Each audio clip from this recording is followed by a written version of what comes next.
Pemirsa, Kantor Pencarian dan Pertolongan Kelas A Banda Aceh, Posar Melabu melaksanakan operasi SAR dan mengevakuasi 2 orang korban tenggelam di Sungai Merebo, Kecamatan Kawai 14, Aceh Barat, saat ditemukan kedua korban dalam keadaan meninggal dunia.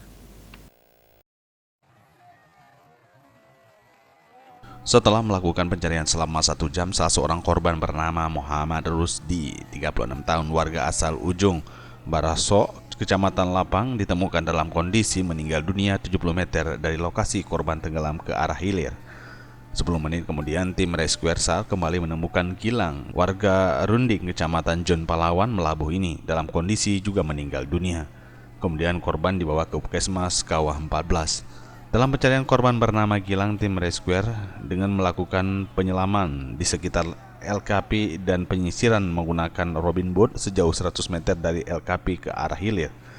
Korban diketahui pergi ke sungai pada pukul 07.15 WIB untuk mandi, lalu korban hanyut dan tenggelam. Pencarian ini melibatkan berbagai unsur, diantaranya Posar Melabu, BPBD Aceh Barat, Rapi Aceh Barat, Kapolsek Kawah 14, Koramil Kawah 14, dan masyarakat sekitar. Tim Liputan Aceh TV.